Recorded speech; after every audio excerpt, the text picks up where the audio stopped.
As you wake up in the morning, you want to find the latest, greatest information about criminal cases and have an intuitive conversation about the suspects associated with these cases. Head over to the Bullhorn Betty channel on YouTube.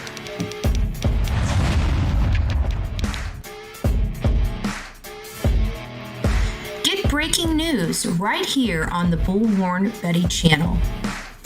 Welcome to the Bullhorn Betty Coffee Club. Enjoy your stay and enjoy your day.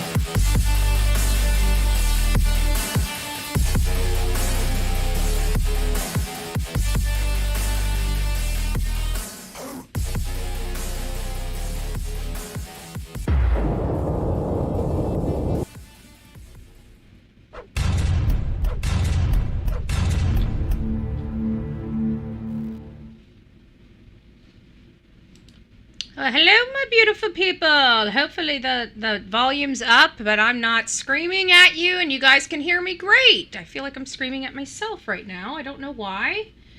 Might have adjusted some things a little too. I don't know. We're still working on the audio and, all that good crap. So let me just turn this down just a little bit so we don't have the feedback. Let me turn it up here. Hopefully you guys can all hear me.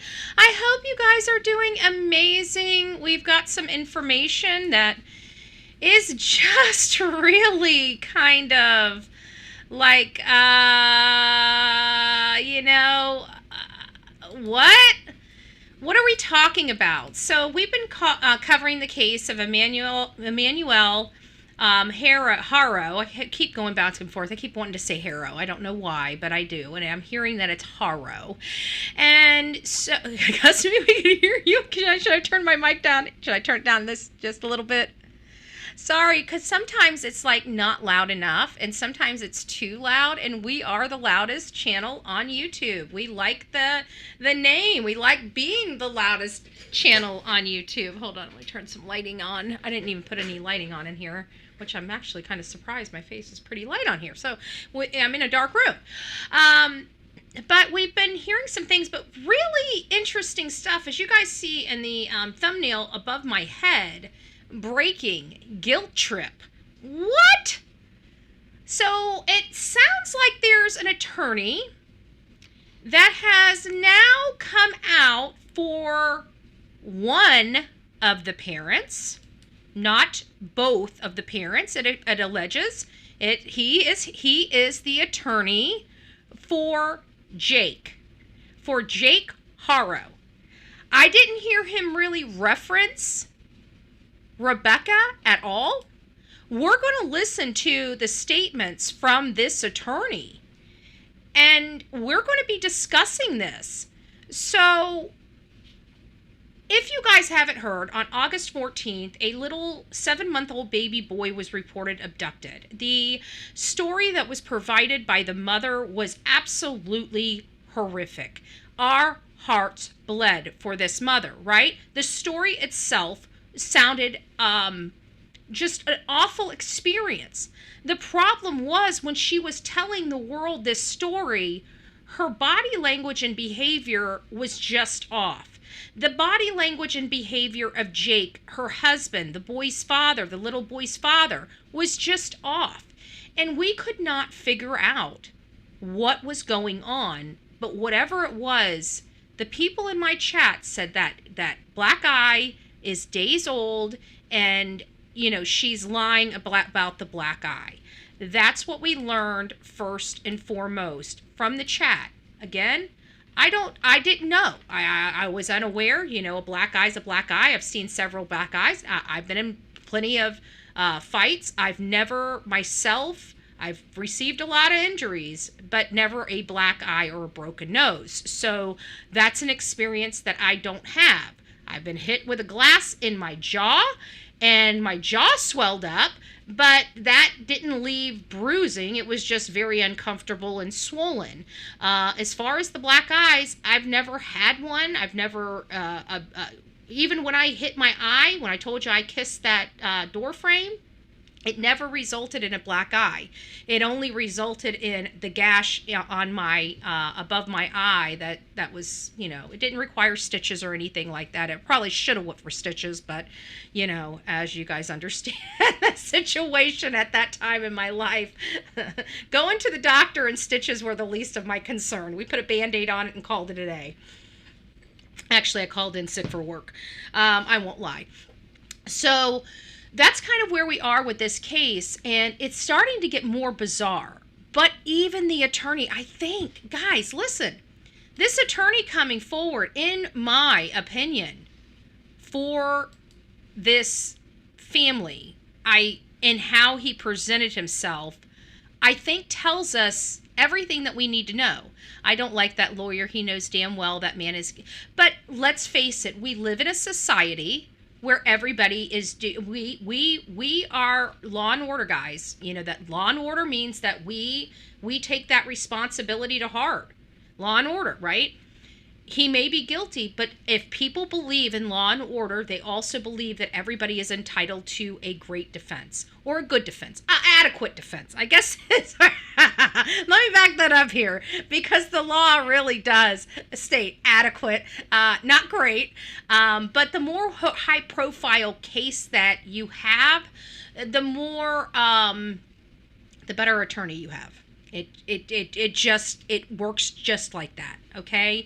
You're not a high profile case. You're probably getting the newbie, okay? You Brian Koberger, you're getting the person that's educating those younger lawyers, like Ann C. Taylor, which is a pit bull. And you guys got to see her flex her muscles. She's no joke. And that's what Brian Koberger deserves in our society. I wish every defendant would get that kind of representation. Honestly, I think it's what our law requires. But also often, they don't get the cream of the crop for their defense attorneys. This guy is hired outside. You can already, they're obviously going to be paying him some money, which again comes back to, how are these people getting their money? Okay? I'm sorry, but all the cameras, the nephew, I'm starting to see a picture that being painted that other people really aren't seeing, and I just want to make sure it's not all in my head. But I'm getting the picture that there's some other type of business going on here. There's a reason why this guy is ultra volatile, which tells me he might himself have a substance abuse problem or an alcohol abuse problem, because typically people are violent for a reason. Are there people that are just normally violent, just bad apples, bad seeds? Yes, there are. They're just evil out there. But there are also people that have contributed to their own evilness, and sometimes, in all fairness, unintentionally, because substance abuse is not something that everybody wakes up and says, ooh, I want to be an addict today. So but they become one, and then all of the things that are associated with that lifestyle comes with it, and that comes with the short fuse, the short temper, the highs, the lows, and it literally is peaks and valleys. You're up and you are down. It's and that's what causes the volatile situation inside the home. But I do believe, in all fairness, that everybody deserves proper representation. We do have due process in this country, and we have to if we were in these shoes, let's put ourselves in these shoes and say we were innocent, we would want these laws to apply, especially if somebody thinks we're guilty. So these things aren't just here for the defendants. They're here to protect us all. Because sometimes, let's face it, our emotions override our good judgment. So the laws are unemotional, and they keep our good judgment in check, and our emotions for that matter as well. If he's not guilty, he shouldn't need a lawyer. That's not necessarily true either. And, we all say that because, we don't want people to have lawyers. And typically, if you're not doing anything, they're not going to look at you. If you've got a squeaky clean record, you have nothing to do with it, you have no reason to lawyer up.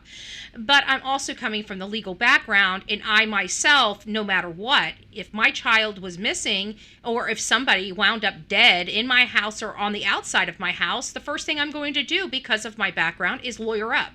And has nothing to do with that. It's just to make sure I'm not railroaded. I'm often on about that too. Yes, we say that, but he's a criminal, so he's going to naturally want an attorney. I come from a legal background, so I'm naturally going to want to have an attorney. And I do recommend that anybody that's facing this stuff, especially if there anybody's side-eyeing you, if you're a parent of a missing child or an abused child or a deceased child, lawyer up, Yes, we say we don't need a lawyer up, and yes, it provides ultra suspicion on that person, and yes, the public is going to say that it's ultra suspicious, but in the grand scheme of things, if you are dealing with something of a similar nature and you are innocent, that's probably the most important time to lawyer up, especially seeing how you would be the first suspect. And you want to make sure that they get through that as quickly as possible. And honestly, an attorney can facilitate getting you cleared much quicker than just dancing around with law enforcement if you just need to move on. Just my opinion, But when it comes to suspects, of course, naturally, I'm going to be hypocritical of that. And I'm going to say that, he doesn't need a lawyer if he's not guilty, because that's where we are here. We're trying to find this. We know this is ultra sus. We know that he's most likely guilty of doing the unthinkable to this tiny child. He has a history of doing things to tiny children. And he's hurt a child. He's maimed a precious baby, 10-week-old girl. So, yes, we think he's guilty. He knows he's guilty. He's lawyering up. But in the grand scheme of things, if you want me just to be honest with you, if I was in the same situation, I would have an attorney and I would just deal. But the problem is I would also deal with the public criticism. It is what it is. But these people here, they're not coming from the legal background. He's coming from a criminal background. So the only reason why he needs an attorney is because he's like, oh, crap, I need an attorney. And I think he does. Hello. He allegedly, his attorney for the last trial. Oh, this was the same attorney for the last one? No.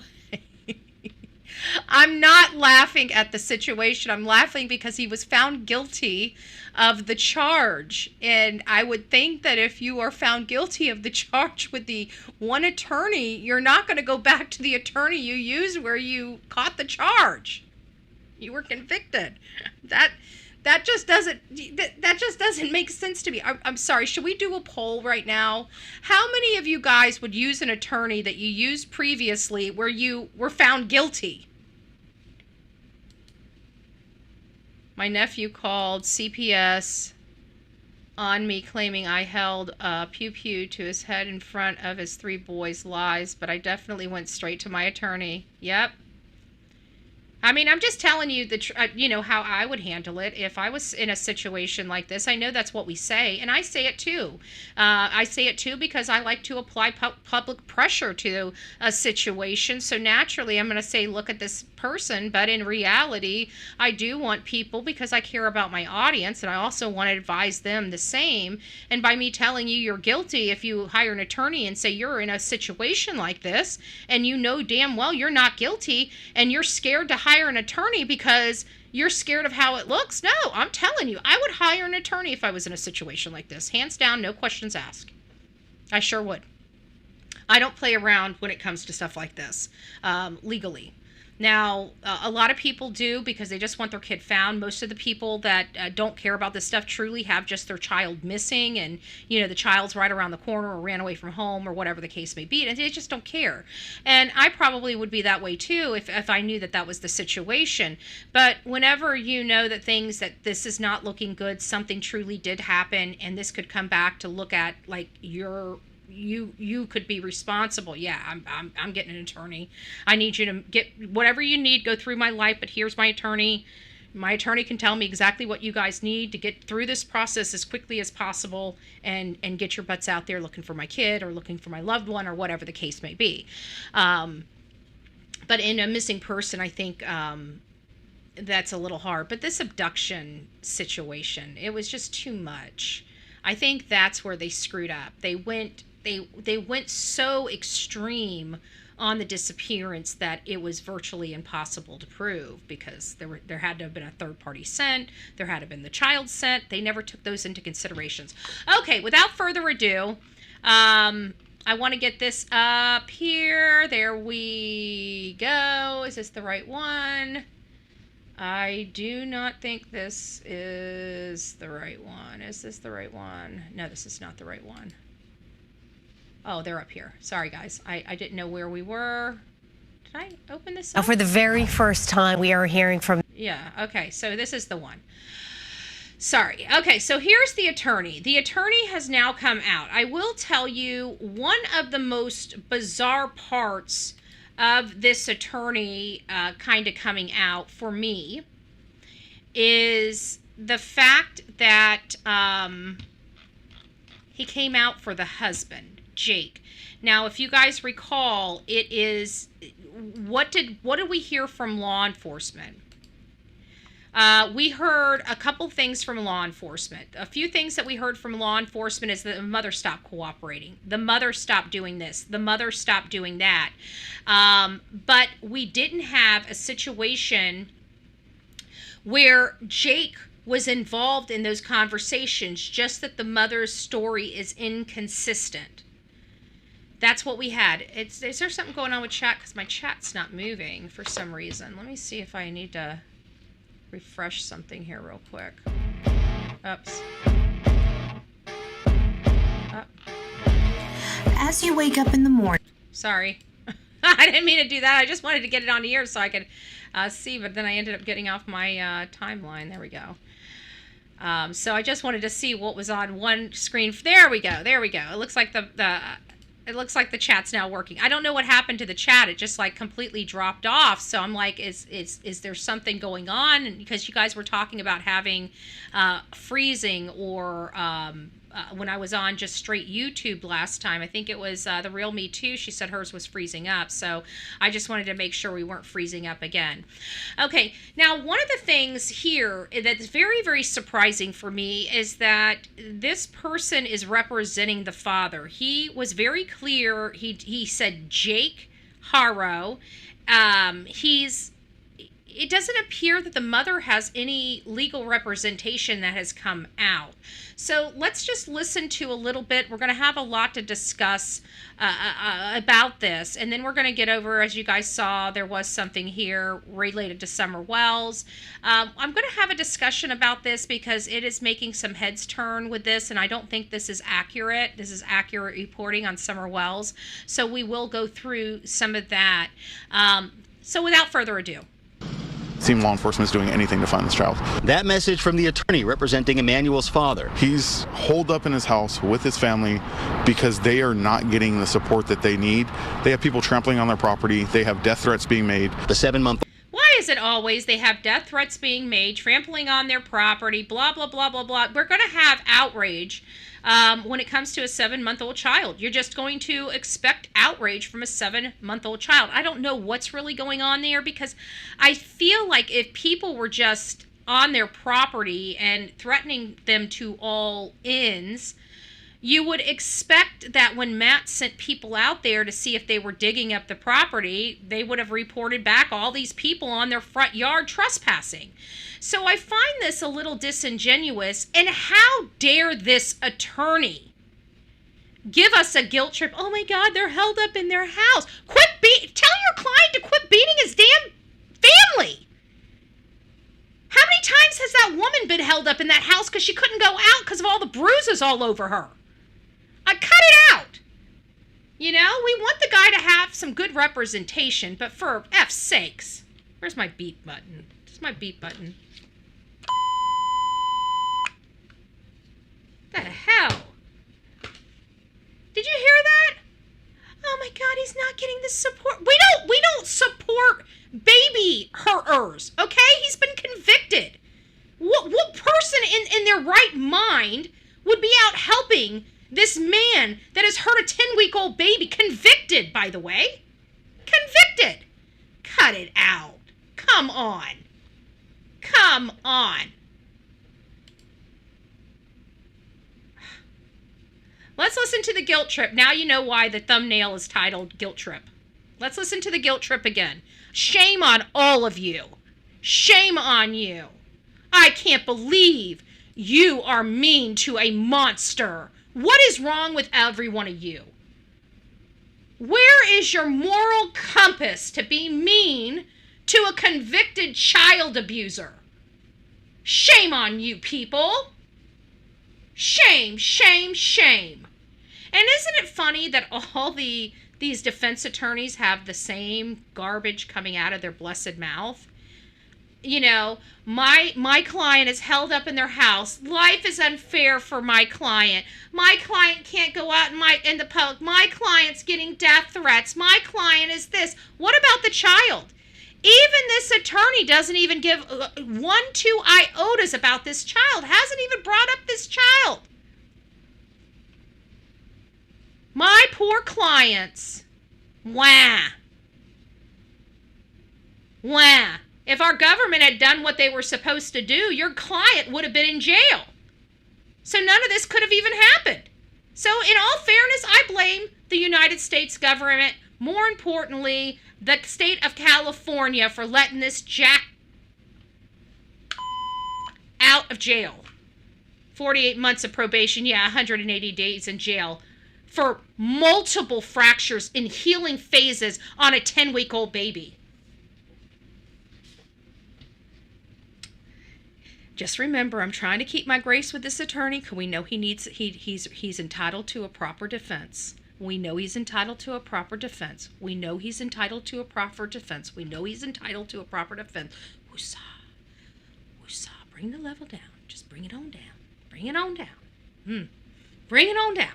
Yeah.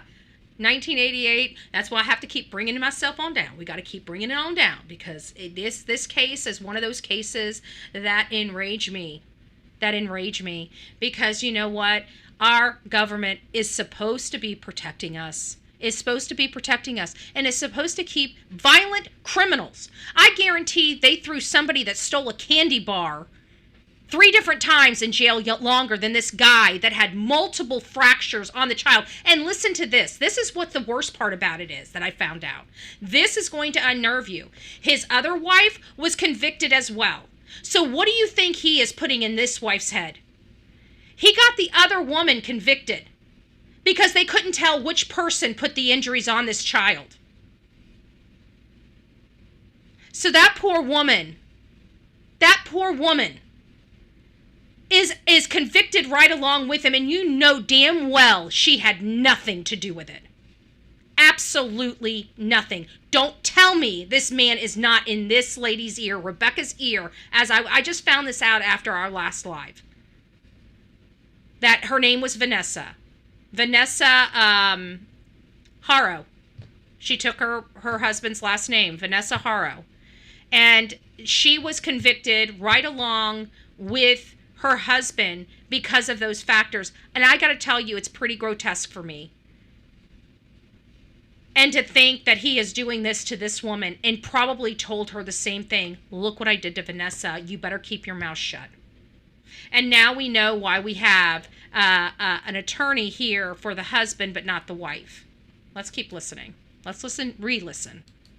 Seem law enforcement is doing anything to find this child. That message from the attorney representing Emmanuel's father. He's holed up in his house with his family Wah. because they are Wah. not getting the support that they Wah. need. They have people trampling on their property. Wah. They have death threats being made. The 7-month-old was reported missing by his mother, allegedly kidnapped on Thursday of last week in a Big 5 parking lot in Yucaipa. Someone said hola to me, and that's all I remember. I woke up on this floor, panicking for my son because I couldn't find him. I looked around the truck. If you see anything or hear anything, please come forward. I'm begging you, please. Bring my... They know. You know what's so sad? is they couldn't get this child help. The father knew they couldn't get this child help because of everything that he went through before. They knew that they were going to see injuries in various stages of healing. In various stages of healing. That's why they couldn't call. I guarantee it.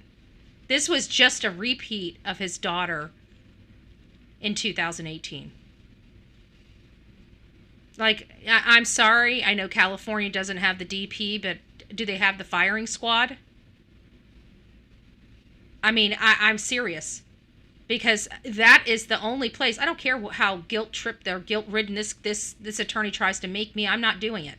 Like, I don't want... I want to poof. I want to do to Jake what he did to Emmanuel. That's what I want. An eye for an eye, a tooth for a tooth. That's what I want. That's not being vengeful. That's just being sick and tired of dealing with monsters.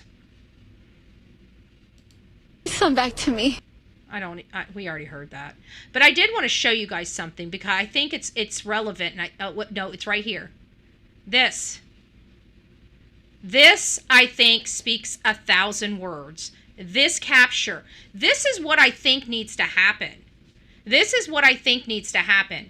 I think that we need to be asking these news conference people, because they're only giving us clips of the stuff that they were recording. If you know anything, I've been out here on these scenes for a long time. We've been out at the front of these scenes. We've acted in a reporter capacity to each and every one of you, especially in the girl, why can't I remember her name? I was just thinking of her name. In Texas. Oh, good gracious. Anyways, it was a little girl in Texas that when we were there in basically a reporting capacity, we were there for the press conferences, asked the press conferences, held the microphones, recorded the blah, blah, blah, blah, the press capacity. And so we're always filming. Even on cameras that aren't live, we're always filming. And then we take those films and we splice that stuff up, but we only take important stuff for the videos. But it's stuff like this. All of these things, their body language when they think nobody's looking or recording. This is what we need from the news. This is what I hope that the news that were out there start releasing. Release all this footage. Put it in bite-sized pieces and put it out on YouTube or TikTok or another place. But get these, because I want to see this. This right here shows me a lot. This one photo really does show a lot. And I want to see more photos of their inner engagement when they're not on camera. This is super important to me. So if you guys see any of this or any of this is coming out where you get these extras right here, I'd like to know about them. We need to be analyzing these photos when we get these parents, even when they're not on camera speaking, when they're from a distance or in the background. We need to be analyzing their behavior, because I think that that's going to help us. I really, really do. CPS came to my house and told us allegations. We explained to her exactly what happened. My nephew literally threatened to blank my husband. Wow. Yeah. I hope he's found soon. We do too. Jen, it's nice to see you here. We don't know where he is. I hope he is here. Meganels, it's nice to see you. Hopefully I said that right.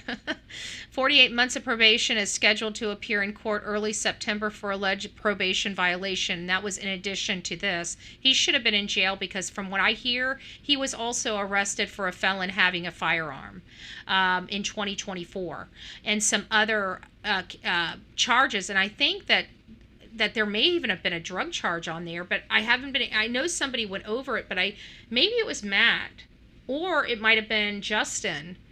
But we need to go back and look at those charges, because there was additional charges in 2024 that nobody's really talking about, and I think those are just as important as the child cruelty, the intentional child cruelty charges.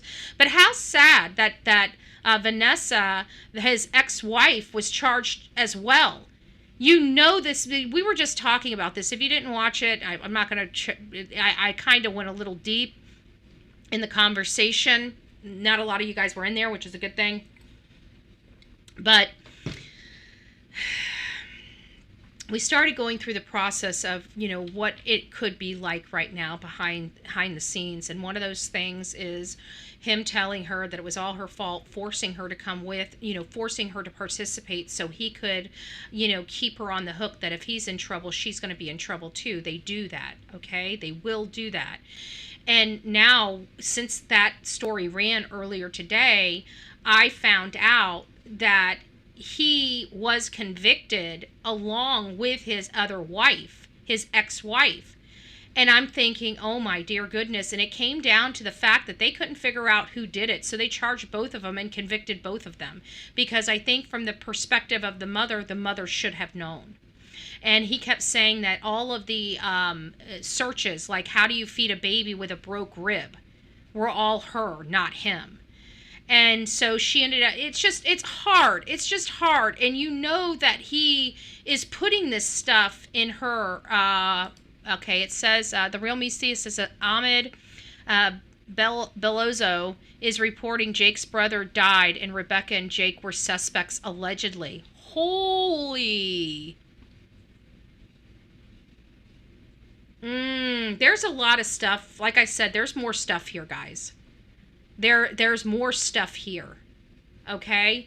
I don't know how I know this stuff. It's just, I think repetition. I think I just have a keen sense to things when things appear to be more going on than there are going on.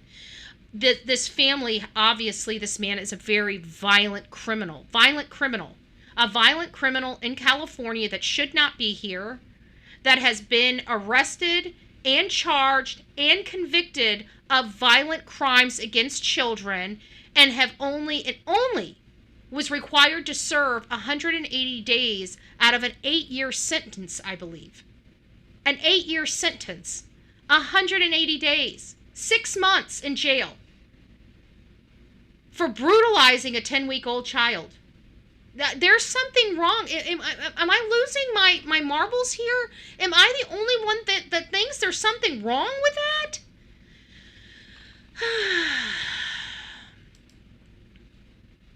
Allegedly, Rebecca stated she used to leave the baby in the car because he wasn't vaccinated. This would cover their butts as to why the baby wasn't seen. Wow. COVID excuse. Unbelievable.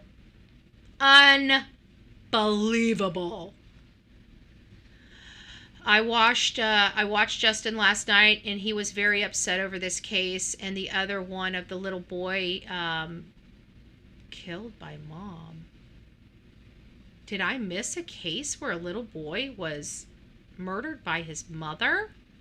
Another one? Yeah, that's what I was just reporting. But I think that honestly, Denise, I think that he intentionally brought her into that. Because he was the one that's saying all those searches on the computer were hers when they were not. And I guarantee he's using that to keep Rebecca in line. This whole family is messed up. Yes, it is. Oh, hey, Karen. It's nice to see you, love. His brother passed away in their home. Oh, my God. Guys, this is getting just getting ridiculous. This guy should never have been on the streets. I totally believe they're involved. Yes, too much. There's too much. I feel that I didn't know about the brother. Oh, yeah. Thank you, Lisa B. Always. It was work release. He was in a 180-day work release program. 180-day work release program. I believe that why can't they give work release to the people that are stealing candy bars? That's what I want for, I think the work release is a great program. I think it's a great program for nonviolent criminals. People that are stealing stuff, burglarizing houses, just because they have no money, no education, and no pathway for success. And I think the work release program helps them with a path to success so that jail's not a revolving door. But all too many times they use our judicial system incorrectly.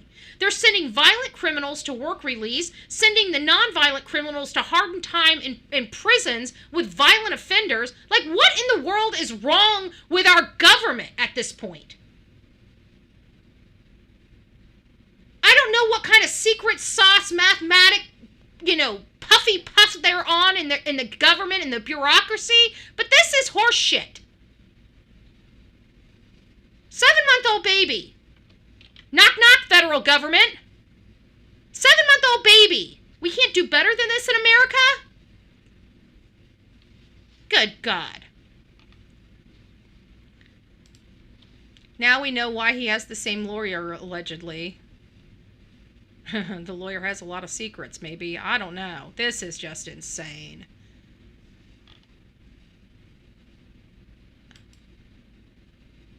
Yes, it is. It is. Denise, I agree 100%. I agree 100%. He is so big he could... Yeah. Yes. But that woman's black eye... Oh, yeah. Jaden Spicer. That's the mom. Yeah. Okay. Gotcha. I thought there was another kid. Like, please, no. Like, this is just... Jaden Spicer. Okay. Yeah. All right. Thanks, guys. I don't think it's just California. I mean, we can't blame this on just California, I Spy. We can't. Because, I mean, look at Tennessee. Look at Austin Drummond. Same BS. It's the same nonsense. I just, for the life of me, can't figure out where our justice system went. I remember once upon a time, you screw up, you better count your blessings that you're not getting serious time. Now it's like they're just thwarting it. Oh, who cares if we rob somebody? Who cares if we jack a car? We'll be out by dinner. What the what the This is insane. This is insane. We've got to vote for law and order, folks. Okay? Plain and simple. These next few years, it's law and order. Period.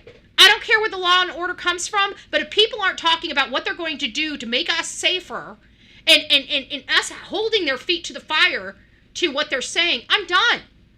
We need law and order. Law and order, law and order, law and order, law and order, law and order. No exceptions. No exceptions. If we just follow what's... I'm not getting down that rabbit hole. I'm not doing it tonight. No, he didn't. Aloha, JH. It's nice to see you, my love. I don't know he is ever... He should be ordered... Like, he should have a lifetime ban on being around children under the age of 18. I'm sorry. That should be... And if that's not the... if that is not an order that a judge can do, then we need to change the laws so it can be an order the judge can do. I'm sorry. Not sorry at all. This is insane to me. People don't, they think that this is, and maybe for some people these stories are just stories that they want to, but these stories bother me. These stories bother me so bad. I literally want these animals behind bars. And if that's the only place that we can put them for the rest of their life so they can never hurt somebody again, if I, you know me, eye for an eye, tooth for a tooth, I will never change my stance on that. I don't care how old I get. I've been like this since I was younger. I've been like this since I was older. I'm not changing my mind on that. I'm just that way. I'm a barbaric woman. Okay? And, I'm an eye for an eye, a tooth for a tooth. But if I can't get that, then behind bars for the rest of their life, I'll take it. I certainly will take it. Aw, that's okay. I'm here. I personally believe the mom is guilty for this. Wow, Denise. Well, thank you for sharing. It's definitely a perspective. Oh, we have a new member. Thank you. 1988 Truth for becoming the newest member of this crazy family we call the Coffee Club, i.e. the Insane Asylum. Grab your straitjacket in your padded room. Welcome aboard. So I think we can give them the... Bullshit detected. Take precautions. Yeah. I think it's that time. But it's photos like this that I really think we need. I I would really like to see mainstream media that was out there start putting some of this stuff out. This could really help the true crime community. Not that they're always willing to help the true crime community, but I have to be honest, so far the law enforcement as well as mainstream media regarding this case have been ultra cool and really all working together to try to find out what happened and who's truly responsible for this. I am terrified that once again, this lady, he's already done this to one of his wives. I am absolutely convinced this woman is abused. I am praying to God that, you know, somebody can see her, because I don't think anybody can. Hell, half of us can't, and many of us have been abused women ourselves. Look at Gabby Petito. She was blamed for everything. Hell, law enforcement was ready to arrest her and take her to jail. Guys, we have to remember home violence is real.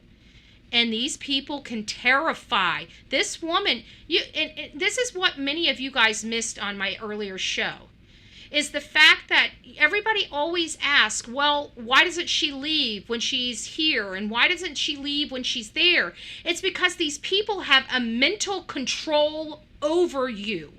Literally a mental control over you. That even when you're gone, you are terrified that they're watching you. You're terrified that they're going to find you. You're terrified to make the situation worse because of what they will do. If she goes and tells them and they choose not to arrest him, she has no idea what level of trouble she is going to be in when she gets home. And these are the things that many people aren't taking into consideration. And after hearing Vanessa and finding out that she was also convicted, and he was the only one alone with that child when she suffered those injuries, and she was still drug into it and convicted. That to me is sad. And now we can understand how he has so much more control over this one too, because think about it.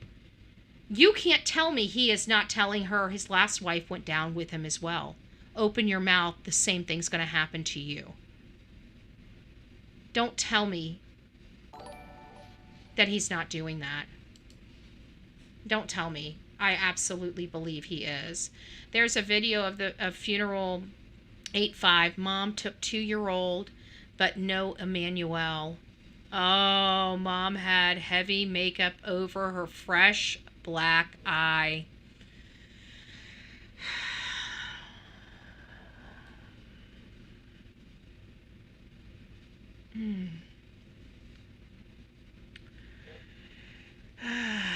They take away your confidence, self-esteem, many times control the money. Yeah, they do.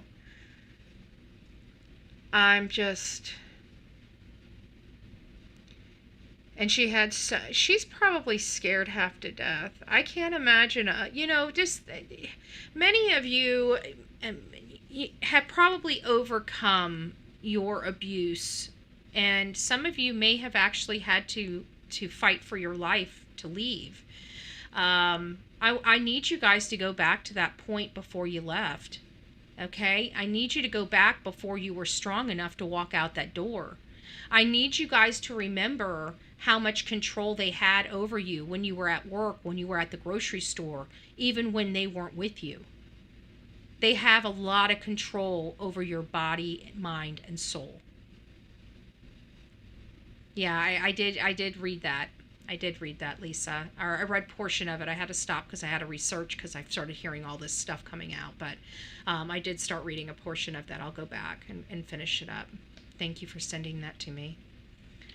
And so now, this is what I'm thinking, though. Because of his daughter and because of his wife, I thought that it was possible that he just bagged the child up like Leilani Simon and threw him away like garbage.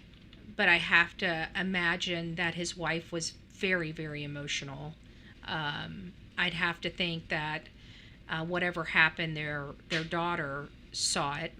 I have to believe that she was in that house when all of this took place. we're starting to develop even more information about what took place with the mom, the father. We realized something happened on August 3rd when she received that black eye. She would have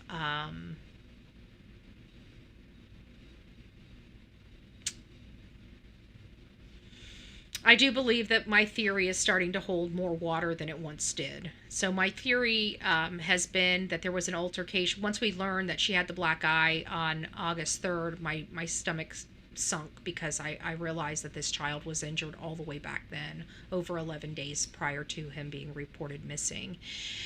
And now that we know for a fact that she did show up to a family funeral without her baby and only the 2-year-old, it now appears that this child lost his life during that, exactly, Lisa, during that time. So no proof of life.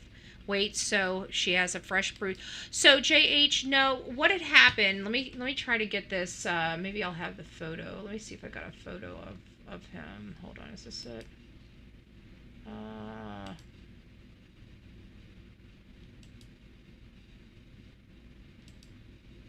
Oh, let me take this. That's what's causing this. Okay. Damn, burn it. Wrong one. Okay. So up here, she is sporting a black eye. And when she first came out with the first interview, many people in the chat said that black eye was days old. And I thought it was only like 1 or 2 days. People were like, no, it's more than 3 or 5 days old. And then Justin For All, he got up on his thing. He had a diagram of black eyes. He put it up there, and that was our first indication that this black eye was probably more than 10 days old. And then we had the reporting from Ahmed saying that he's got video confirming and her sporting a black eye, and that was the first indication that this child was most likely lost his life way back then. And now we're finding out that there was a family funeral. People have been asking for, I believe, the last 24 hours whether or not Emmanuel was at that funeral, and now we're finally confirming that he was not at that funeral, which was on August 5th. She was doused with a heavy makeup, obviously trying to cover up that black eye. So guys, I mean, this is a battered woman, okay? And we're saying she failed to protect her son. And that may not be the case. Everything may have happened so quickly. When you're dealing with a volatile rage person, which I predict this Jake Haro is, it's an explosion. It's a rage. It's an explosive rage that happens. It just and it stops as quickly as it comes on. Okay? And I think that something more in the lines of that happened. And by the time everything was all said and done, the child was injured beyond help. Maybe they tried to care for the child until he expired. Maybe he did damage where the child immediately expired. We don't know. But I can guarantee if she's been sporting that bruise on her face that long, he hit her really, really hard. This would not be the first time. We see the history, years and years of violence from this man. And for us not to take that into consideration, because she may not have a choice right now. And I know you guys are all saying, well, she's been in an interrogation with law enforcement by herself. You're right, but she also knows she has to leave that interrogation and go home to that man. Every time I see an interview with that woman, he is very, very close, and he's got his hand on her shoulder near her neck. If you notice, when he doesn't, he puts his hand on her neck while she's talking, and it appears almost as if he's pushing down a little bit. And that does have me very, very concerned, because he's always reminding her he is right there. He is right there. I don't know what's going on, but now that we have new information that Vanessa was also charged, I guarantee that is exactly how he's controlling her. Still got that crescent wrench you chucked at me, son. You guys cracked me up. There better be receipts for a babysitter. There's not going to be. We know that.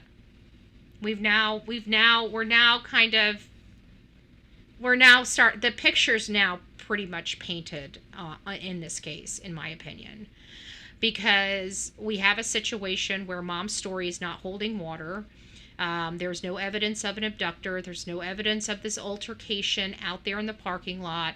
And now we're finding evidence of exactly when she received that black eye. And there's being reported evidence that the child was not at the recent funeral after that eye after she received that black eye. So we know for a fact she had a black eye on August 3rd. We don't know prior to the August 3rd time when she actually received it. But we know that August 3rd was when the eye was the first time, the earliest back we can find. So we know the deception is there for the black eye. Then comes a family funeral that happened 2 days later, which was on August 5th. And she went there with her 2-year-old child. I didn't hear that Jake was with her, and the baby was not with her. So, and she was doused in heavy makeup, obviously trying to cover up the black eye that she was sporting around. So the family at that family funeral, including her mom, right? The one that's out here saying her daughter has nothing to do with it, doesn't know what happened, shame on all of us. What they said is true. The same woman that's lied for her other sons is out here lying for her daughter. And, you know, her mom would probably be doing her more justice if she's out here saying how evil and horrible Jake is. That would probably be the best thing that they can do for their loved one, her daughter. Continuing to say that they don't know anything, that this is all untrue, that's not flying. Okay, it's not flying with the true crime community. It's not flying with the public out there in their personal community. It's not flying with law enforcement. It's flying with 0 people. Okay, so the idea that they're walking away from this is probably not happening because of this right here. They've got an attorney. Let's keep listening and seeing what the attorney has to say. Some more information from the attorney. Let's just keep going. The truth. I can tell you that Jake and his wife have not slept. They have not ate. They are doing everything in their power to try to find their son. The major concern at this point is how do you find your son when law enforcement has your vehicle? Yeah. I forgot. More guilt trip. They don't have a vehicle because it's been impounded. They don't have any car. Where's their family? Where's the sister? Where's all their family that doesn't go to work, that's taking care of kids during the day? Where's their vehicles? Why can't they be resourceful? What's stopping? They have money for an attorney. Certainly they can go and get a prepaid cell phone and have access to a cell phone. So stop this bleeding heart BS. We're not buying it. We're not buying it. Did you just hear what he had to say? Listen to this. Law enforcement has every way that you can contact the outside world. How do they participate in the search? They're limited financial means, and it's very clear that their own community is going against them without any definitive evidence that they did anything wrong. Court records show Jake pled guilty to child cruelty charges in a separate 2018 case out of Riverside County. He's currently on probation for those charges after he was convicted and jailed in 2023. He is currently on probation. Look at that. Look at that. The only people upset is that woman. And whoever is consoling her. Jake doesn't care, folks. He just doesn't care.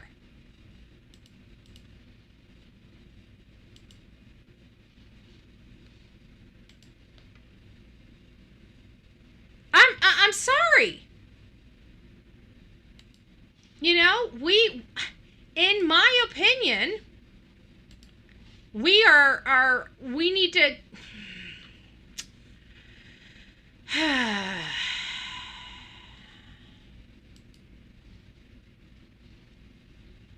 let me ask this. How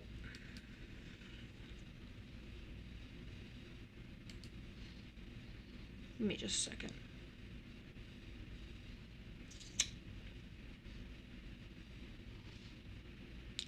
want to set a little thingy up here. How do we handle this case? That's what I want to ask the audience. How do we handle this case?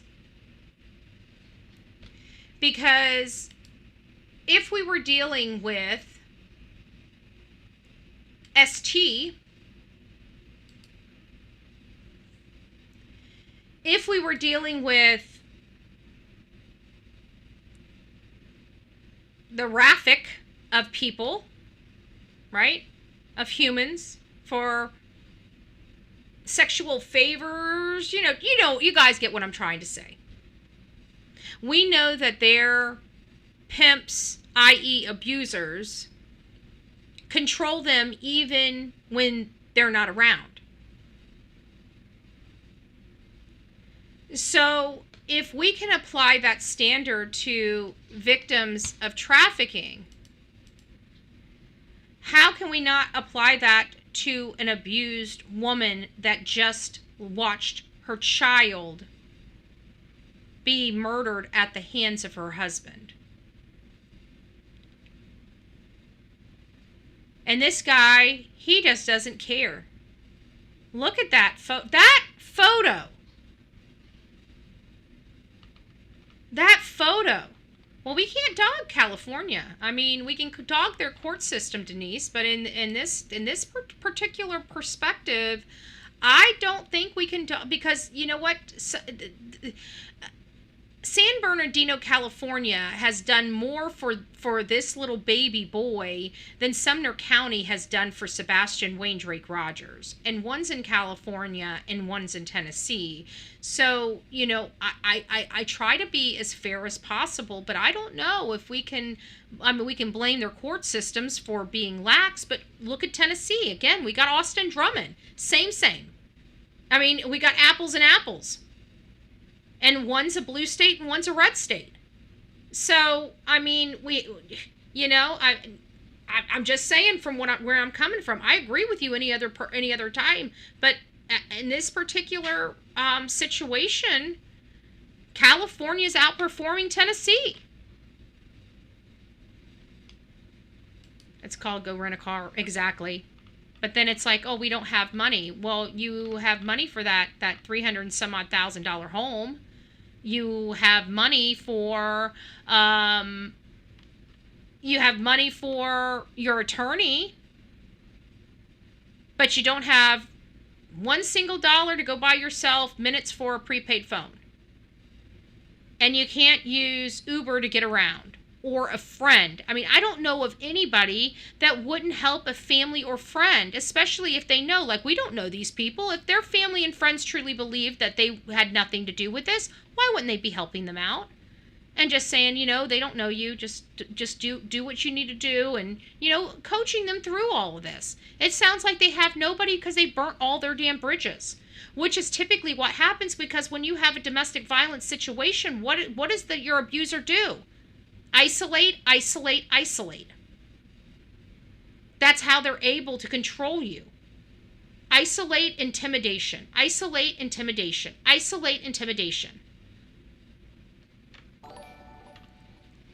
Aw, thank you. Sonia throwing some love. 'Cause I'm a love machine. I'm a love machine. I'm a love machine. What was that game called? I keep forgetting what it's called. I keep saying it's like Pictionary, but I know it's not. It's called something else. I don't remember what it's called, though. You guys remember it? What was it called? And it was a commercial. And they even did another commercial after that, and it says, Joe King. It's like, what is Joe King? Oh, joking. Why did the sister delete her video? Probably because she was being, nobody's believing it. And in all fairness, this lady knows her brother better than anybody else. You are a love machine. But, she knows her brother better than anybody else. I'm sorry. You know what? I know my sisters. I do. Oh, Melanie's showing some love. I'm a love machine. I'm a love machine. Good evening, Betty. Everyone, let's hope Emmanuel gets justice for what happened to him. In my opinion, much love to you, Betty. Thank you. Thank you, thank you, thank you. I'm a love machine. Okay, I'm going to stop. Did they make a button for that? Did they make a button for that?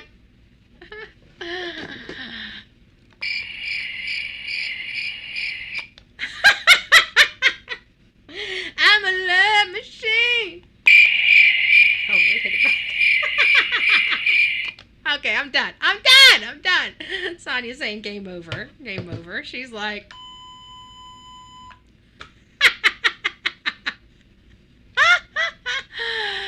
Oh, good gracious. Oh, good gracious. Oh, yeah, that's not what I want up on the screen. Let me move that around. Okay. Do we have any more left on this? Let's listen. For that case, he did not serve 4 years in state prison as being reported. He reached that deal through a plea agreement, so he did plead guilty. He acknowledged his role in that situation, and there was more than one person convicted. None of that has been relayed through the media whatsoever. Yeah, more than one person. Yes, we know that. Now we know why he got him that attorney, because that attorney got him a sweetheart deal. That's what happened. Bullshit level, DEFCON 5. That's why he called that attorney. That's exactly why he called that attorney. Yep. He got a sweetheart deal. Now we know why he didn't serve squat. Oh, what does it say? Oh, come on, we need 8 more.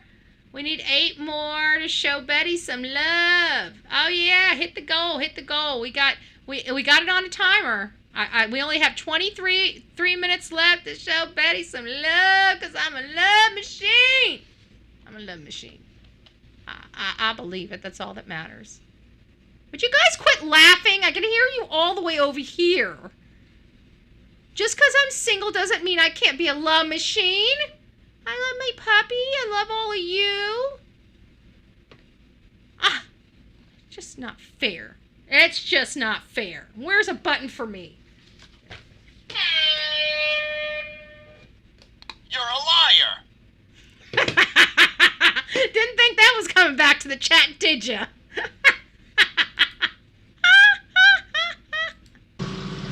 Hughes tells me the family received a tip over the weekend, a possible sighting of baby Emmanuel out of Bakersfield, and claims that law enforcement hasn't followed up on it. Oh, of course. Now we got the Christopher Proudfoot playbook with that unscrupulous PI.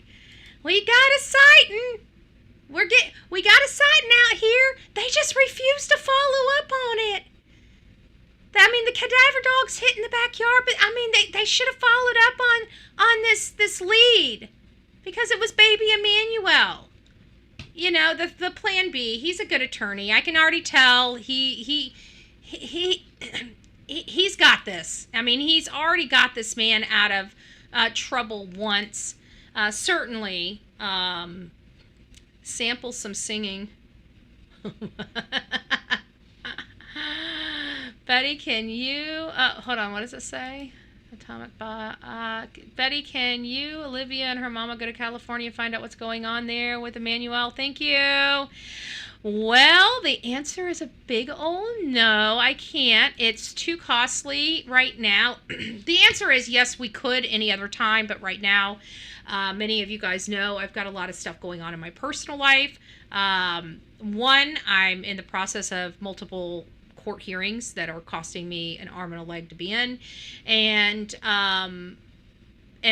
for me to get out there, it's going to require me to fly out there and come up with some money. So we have 1 or 2 options. We can raise money to get me out there, but you know, even the money that we're raising to get me out there, I'm going to feel guilty being out there when the money needs to go toward my legal expenses. So I'm just in a catch-22, damned if I do, damned if I don't. Do I want to go out there and investigate this case? Yes, I do. But I've also been watching Ahmed, and he's been doing a bang-up job about making sure that we have all the information that we need. And those are the types of boots-on-the-ground content creators that I like to see, ones that have no problem running around a big 5 with a microphone in their hand with the cops standing right there. That's the kind of reporting I want, and that's the kind of reporting that Ahmed provides. See if... Oh, no, Olivia. No, she's taking care of 2 households right now. No. So, Bakersfield is where Sincere and Classic's case was. I know. Pretty ironic that they say that place of all places. I bet you they looked into this case. I bet you anything they looked into the Orrin and Orson West case. I guarantee it. But you're right. You're right, Robin. Ahmed is being treated for cancer right now, too. Oh, good gracious. Well, bless him. Bless him. And there's also a GoFundMe. Oh, that's my GoFundMe. Sorry, I thought there was a GoFundMe for this. I just realized. Okay, well, there's my GoFundMe if you guys would like to help with the legal expenses. I thought that was... Sorry, I didn't realize what you guys were doing. Yeah, still 8 more. We got a small crowd tonight. It's okay. We'll run the... We'll run it again. I know the people that love me. I know the people that love me. So here's something that was sent by one of our audience members, and it was about, Summer Wells. And, there's, now that we have AI, there's been a lot of AI content that's put out there that's just generated and thrown on somebody's channel without any fact-based checking on it. Thank you. If you'd like, there you go. Thank you. And so I've noticed that there's been several things that have been sent to me that have been generated by these AI programs, and they generate the whole plot line. They put the voiceover already in there. They select a variety of photos. Sometimes those photos don't even go with the case, and they put out this information.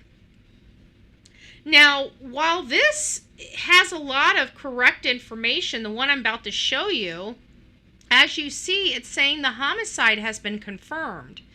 And so far, now, in all fairness, I haven't been following the Summer Wells case in several years. We touch on it a few times a year. It's a heartbreaking case. It's one that I gave my heart and soul to. I know what happened, but the people that are responsible are still out there, and some we never were able to find Summer. So over the time, I have missed some of the Summer Wells updates, but I'd have to think if something like her homicide being confirmed, I would think that I would be one of the first people that knew, just by my audience alone that are still with me from covering the Summer Wells case. And I've seen nothing related to a homicide confirmation. Now, do I believe she was murdered? I do.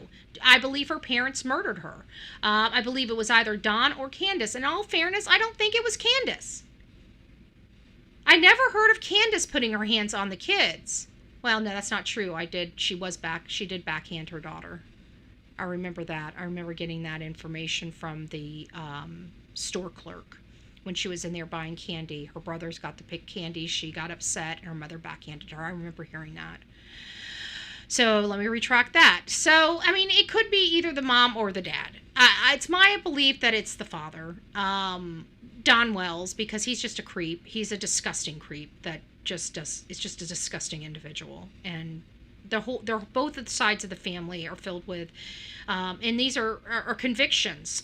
Family on Candace's side of the family were convicted of even things like incest and stuff like that. I mean, it's pretty significant.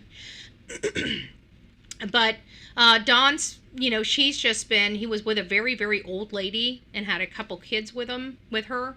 And then she was 20 years his senior, old lady. He was 20 or 30, and she was for his age, 50 or 60. You guys get it? To each their own, but that's just weird to me. Just me personally. If you guys, I dated somebody that was 10 years my senior, but not 20 or 30 years my senior. I mean, That's just a little weird for me. And he had his kids taken away from her. He was removed. I actually think she might have been removed custody as well. They were both really bad on, substances and what have you. I don't remember where he went from her, but then he ended up meeting Candace, and he might have been having an affair on the older lady with Candace, because I believe they met at some type of fair or concert or something like that. And so he was having an affair on her, and then he ended up, getting with Candace. In Candace's previous relationship, she had 2 children taken from her by force by the Department of Children and Family Services, and she brandished a shotgun at one of the caseworkers that came way back then. And this was before they got together and had the boys. So they already had their entire families removed from them by the states in the prospective states that they had lived in before they got together and before they procreated again. And so that leads us up to where they had their 3 boys, and then Summer being the only and youngest girl. With Don, having a really horrid past, even with his stepsister and some of the allegations that he has now admitted to publicly, it really puts a little bit. So long story longer is, I do believe she is deceased. I do believe she is murdered. I do believe that this has been a homicide investigation since like the first week of her disappearance. However, it was never publicly confirmed. So I figured we would watch a little bit of this so you guys can see what I'm talking about and understand that these are the problem videos that I have. I believe this is misinformation. So be very, very, very careful with AI. And you can tell they're AI by the way they're produced, by the voiceover that's on them. Yes, people do have the ability to change their voice, and some do. Well, what we've learned now is that you have to use your real voice on YouTube, or you don't get credit for the work. They stopped allowing having voiceovers in voices that are not yours, and I think that's just a way to cut down on some of the AI stuff. But it's never going to stop it from being produced. They're not going to take it off the internet. They're just not going to allow them to be compensated for running this stuff. But that doesn't help us. It's still out there, and people are still consuming this as fact or as true when it's not. So let me just show you what I'm talking about. The search that haunted Tennessee for more than 4 years has taken a heartbreaking and dramatic turn. Human remains have been discovered just a mile from the Wells family home, and investigators now confirm what many feared from the beginning. The disappearance of little Summer Wells is no longer a missing child case. So I would have to assume that if there was remains a mile from their home, and those were confirmed to be Summer Wells, it would have been on every news broadcasting station from Hawkins County, probably on News Nation, all of these major. She was a big case. She was a noteworthy case. She was a little girl, a 5-year-old blonde-haired, blue-eyed girl that disappeared from rural Hawkins County, Rogersville, Tennessee. It was a big, big case. And so I'd have to assume that if we were to learn that there were bones, and those bones have been confirmed to be Summer Wells, it would be throughout the true crime community. And this is one that is not throughout the true crime community. And as you heard, it was an automated voice. It does have photos in it, but as you clearly see, it is not true. Who do we blame for this account? This untrue misinformation account. Rumors to keep her story alive, though. We don't need rumors to keep her story alive. Atomic, we don't. Think about it. Just going over the case again would keep this story alive. Going over, Allison's no longer with us anymore. Aw, thank you, Eeyore. Eeyore showing some love. Because I'm a love machine. Liar. I'm a love machine. I'm a love machine. Okay. That is true too. For all of you that love the Bullhorn Betty channel and love me, but don't love me that much, you can just go out there and hit that thumbs up button. That's what you can do. Yeah, A Summer Story is very much alive. But getting back to you, Atomic, I truly do believe that going over the story and the information is just as effective. You know, now they're going to be having people calling the state attorney, calling law enforcement, getting an update on this, calling TBI to confirm the report. Like, something like this really complicates things because now you know, we're all little investigators, and so we don't want to just take somebody's word for it.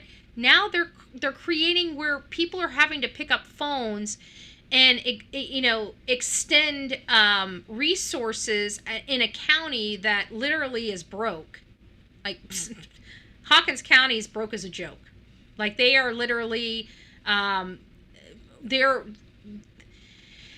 throughout all of the state of Tennessee's, all the counties and cities, Hawkins County is ranking one of the top poorest of Tennessee. They are literally broke. Henry AI says, the love machine. Woohoo, sexy Betty. LOL, LOL, LOL. Okay, I'll stop. Oh, yes, yes, yes. So, I felt like summer saved her. You know, that's been kind of our silver lining that's allowed us to kind of cope with the Summer Wells case. In all fairness, is that that's really all we could do is to find the silver lining. And I think, oh, thank you, Laurie Wynn. Laurie, she's showing some love because Betty's a love machine. Oh, come on now. That ain't even bullshit. That's horse shit.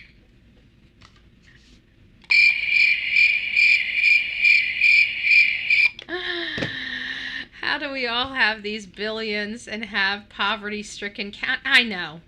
You know what? You're hitting the nail on the head. You're hitting the nail on the head right here. There's no reason for it. They are, you know, but you listen. I'm sorry. You know, if I start getting on this, I might not get off my soapbox. But you know what? I'm sick and tired of our politicians stealing our money, and that's what they're doing. Okay, you guys want to know how the laundering happens? Everybody keeps thinking it's these political action. It's not. It's the damn nonprofits. It's the damn nonprofits. They're laundering our money through nonprofit organizations. So how they do it, it's just like, I don't know if you heard about Stacey Abrams. Stacey Abrams is absolutely despicable to me, and I'll tell you why. Because she stole $2 billion from the American people. $2 billion. And how did she do it? She created, with other people, a nonprofit in 2019, and by 2021, she had $2 billion in that nonprofit. Now, that's how they're stealing the American people's money. You want to know why these politicians are living lavish lifestyles? Because we are paying for those lavish lifestyles. We paid $82 million to Chelsea Clinton. $82 million to Chelsea Clinton. The government. You know what we paid for? We paid for her mansion and her lawfully wedding. That's what we paid for. They have used and abused the American people as their purse and their private piggy bank for decades. That's what they have done. You want to know why you can't afford a vacation? It's because you paid for a politician's. Congratulations. Let's keep them all in office.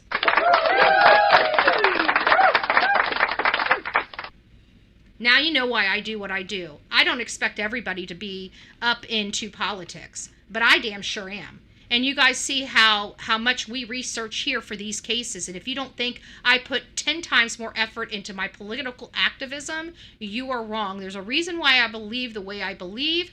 And quite frankly, what did I tell you? I want our government downsized. And I'm not going to stop until we get a reasonable government, and one that is not stealing our money to have a lifestyle they don't deserve and they didn't earn. Again.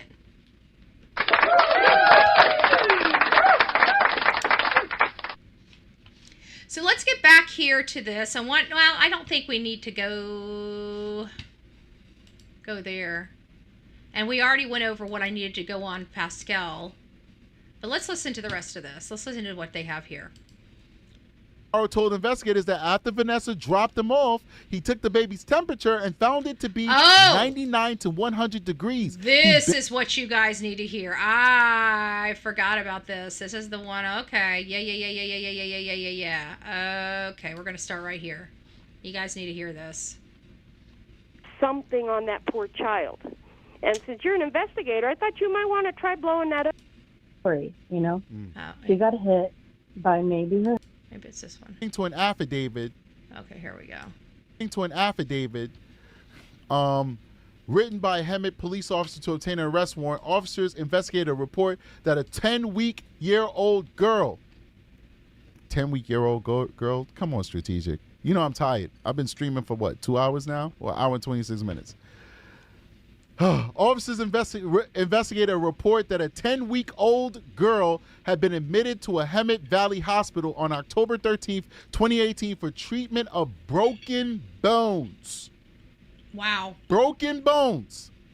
Vanessa Haro, also known as Vanessa Avina, according to the document, told officers that she had picked up Jake Haro from work and dropped him off at home on October 12th before driving to Beaumont to pick up her eldest daughter from school. She returned about an hour later and tried to nurse the infant, but she would not drink. Vanessa took the baby to a hospital. Jake Haro told investigators that after Vanessa dropped him off, he took the baby's temperature and found it to be 99 to 100 degrees. He bathed the baby and accidentally dropped it chest first on the divider of the twin basin sink. Wow. The divider on the twin basin sink caused so many injuries, but that is not all. So if you guys are wondering what the attorney was talking about this prior incident, this is why I think Rebecca is so terrified about cooperating with law enforcement. And law enforcement, if they want to solve this, they have got to make sure she knows she's okay.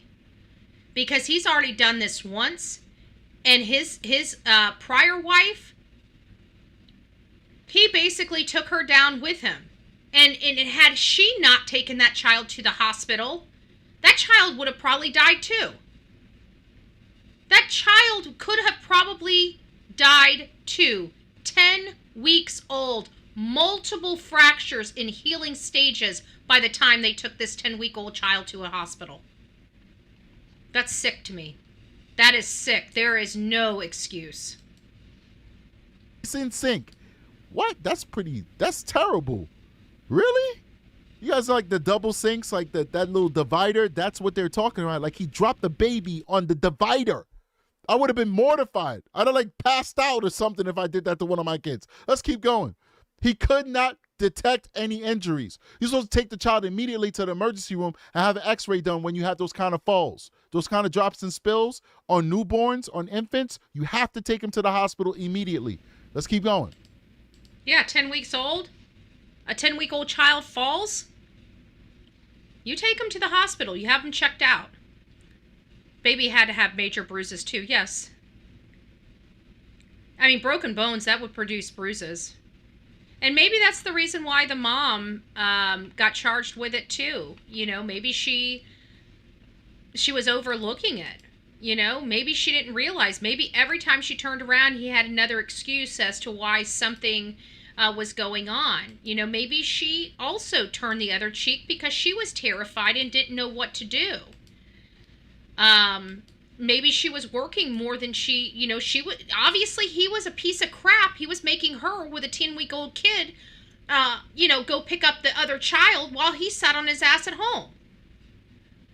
He should have been the one picking up the other child while she was home with her baby, her 10-week-old baby. But that wasn't the case. How did she get convicted if she wasn't there? There was a lot of reasons. I think he's going to go over. We'll keep going through this, but I think it had to do with the fact that Jake kept trying to push it that she was the one looking up the searches about how do you feed a baby with broken bones, And so they both got charged. But I think this is a situation where he puts these women in terror. He makes them so scared to do anything. He was just arrested on a gun charge. How do we know he hasn't stuck that gun up to somebody? I'm sorry, I don't like him. And if he's doing this to kids, God knows what he's doing to the women. That night, Vanessa woke up Jake and asked him to feel the baby's back. He felt something crackle. The affidavit said Jake told the investigator he did not feel the crackle after bathing the infant. Vanessa later declined to answer the investigator's questions without an attorney present. Does that ring a bell, ladies and gentlemen? Bingo. Bingo. I truly believe this is him. I believe he's done this before. And what many of you guys coming in here don't realize is that it sounds like his brother died inside their home. And that they were sus in that, we're hearing. And we're also still looking at the nephew that suddenly died by an OD. Guys, there's a lot of bodies around these two people. A lot of bodies. More than any of us have. This is not normal. This is becoming really, really crazy. Does it ring a bell, ladies and gentlemen? Oh boy, let me see if I can get this article over here. Let me get this article up here. Wow. All right, so I got the article. I like this guy. If you guys haven't heard of him, I didn't hear of him until this case. It's true crime with strategic eyes. He's got quite the following too, 91,000 followers. So he's been around for a while, and we obviously see why people go to him. He's very, he's very energetic and entertaining as he's doing this. Not that this is entertaining, but you need something to keep your attention. If we were all just talking like this whenever we, have a live stream TV show, it could be, perceived as, fairly boring. I mean, it would be accurate and factual information, but it just wouldn't be consumed very well. You guys get what I'm saying. So it's not that I'm saying, it's just that you need somebody that keeps your attention when you're consuming so much information. And that's what we do in these cases. We consume, when these cases break, we consume a lot of information. And so for us to keep and drive that information to you, we have to be excitable. Sometimes I say some crazy stuff, but you never forget about Bullhorn Betty. I'm always a topic of conversation. Think about it. Article, I could bring it over for you guys. Wow, I want you guys to see this. Wow. Let me find my spot. I had to bring this back. No trespassing. Did you guys see that? He brought up no trespassing signs. Holy smoke. My thing, did something happen to my camera? I got really weird all of a sudden. I don't like that. Ew, I don't like that. Ew. What the hell? What the hell? I like that. Well, I guess we're going to have to do it. Maybe something like that. That look a little better? No, it doesn't. No, it doesn't. Still same. Still same. Let's back it up. Back it on up, Betty. Back it on up. Okay, let's go this way. I think that might work a little bit. I don't mind the picture behind me. There we go. Maybe that'll work. That work? Okay, that works a little bit better. I don't care about the flickering. I'll fix it. I don't have a green screen. Actually, you know what? Just let me take this off. Why not? There we go. I really don't care. It's just I'm in the office, you know. Oops, wrong one. There we go. There we go. I'm in the office. It's not a big deal. We got this behind me. If I can have my floating head on here, I'll have my floating head. But if not, it's not. You know, it is what it is. I don't want to bring that over because if I do, it's going to cover up our comments. I think one thing that what do we just get back here? So I got the article. I can bring it over for you guys. Let me hear what he's saying. saying. I want you guys to see this. That's right. The no trespassing. Okay, so the no trespassing. You know who this reminds me of? Think about it. Who does it remind me of? Don Wells. Remember when he went out and put up all the no trespassing signs around his yard and started painting trees purple? Hashtag Chris Proudfoot. Hashtag Katie Lynn Proudfoot. No trespassing. Interesting. So we also have new details for our guilty parents. They don't search. And we got an attorney saying, oh my gosh, they got their cars taken. How are they going to search? They got feet, right? They don't know how to search on their feet. Are their legs broke? I mean, they look pretty. They look like they could use some exercise. But it's all about excuses. It's all about excuses. So now we know that they don't search. They come up with every reason not to search. They don't cooperate. They have the appearance of wanting to be out there but don't actually help. They don't show up to vigils. It's all about me, me, me, me, me. Oh my gosh, you know, poor them. They can't leave their house. What do you think's happening to their child? Do you think we give a damn whether they can leave their house or not? Do you think we give a damn? No. Because a lot of parents that we have out there that have people's freaking foot on their neck, they're still out there searching for their kid. They don't come up with excuses. Look at Seth Rogers. He still gets pummeled on by the hate channels. For no reason. Still out there advocating for his son. Nothing stopped him. Nothing stops him from showing his face. Nothing stops him from showing up in chats. Nothing stops him from showing up at scenes when somebody or something is found.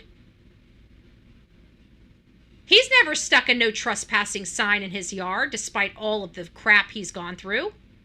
Kind of funny, huh? Kind of funny. But yet all too often, the parents that appear to have a lot to hide are the first ones to put those no trespassing signs up. But we're just trying to, find our kid. Don't you dare come around here. Don't ask us a question. If you want to search, make sure you search 100 miles away from our house. I thought you wanted your kid found. Well, we do, but we don't. Okay, that's the reality of it. Got it. Got it. You don't hide when there's nothing to hide about. Exactly. And you know what? Even getting an attorney, it never stopped them from searching. That's one thing I will tell you. I told you guys if I was in a situation like this, one of the first things I would probably do is hire an attorney just to make sure that they're getting through me as quickly as possible and getting moved on to somebody else.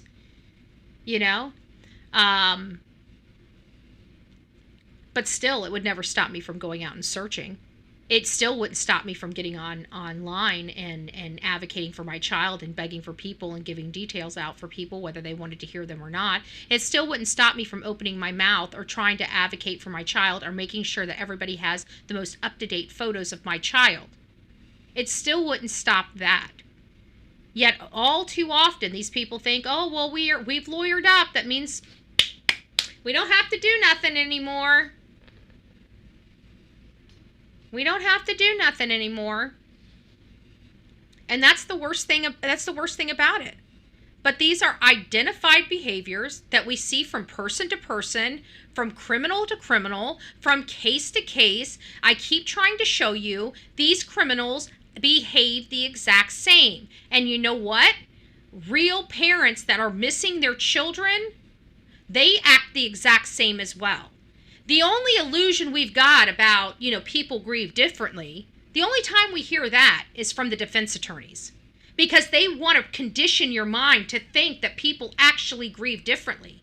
And while a small portion of people do truly grieve differently than the rest of us, they don't tell you that those people that grieve differently than the rest of us have other issues associated to why they grieve differently than the rest of us. You can't be of sound mind and body and grieve differently. Okay, there's other things that go on with that person that make them grieve differently. And that's what people don't tell you. And that's what defense attorneys don't want you to know. But I am here to clear the conscience of many people, because people that are missing their loved one, people that are feeling and grieving the loss of their loved one from death or murders or otherwise, you hear them, you feel that emotion, you feel that pain. They're usually crying uncontrollably, inconsolable. They can't control it. They don't know when it's going to happen. They could say one thing and everything just flow out of them. That's what normal people act like when they are just engulfed in grief. And then you have the other side of that.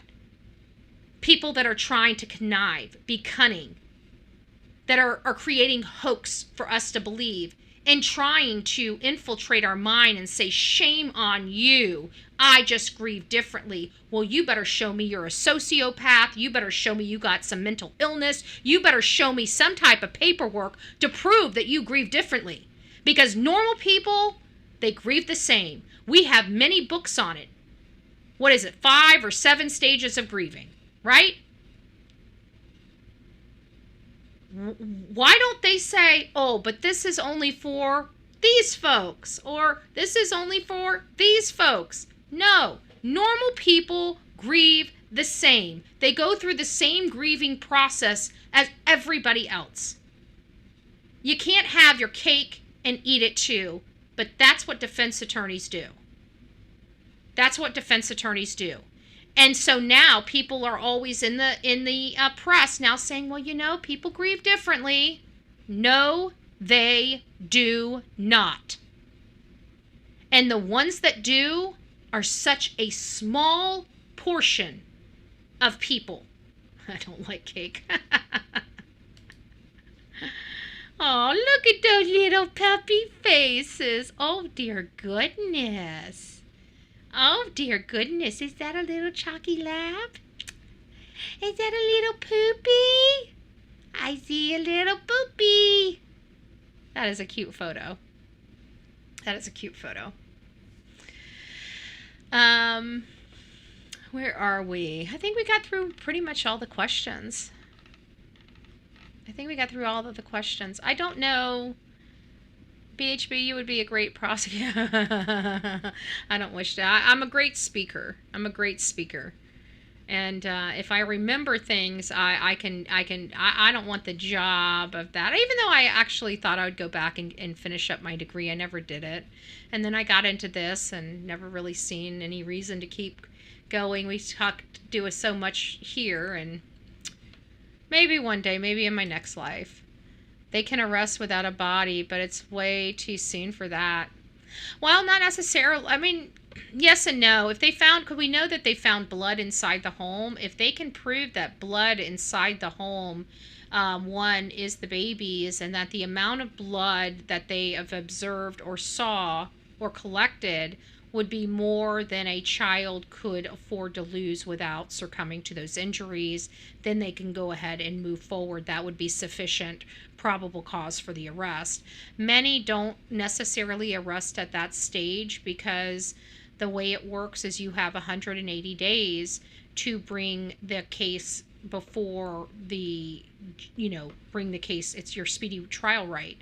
And so they don't want to start that clock ticking. It's kind of self-serving for the prosecutors, but it gives them a little more time. People like me don't like those practices. I think that if somebody is committed, if you got enough to arrest, you arrest.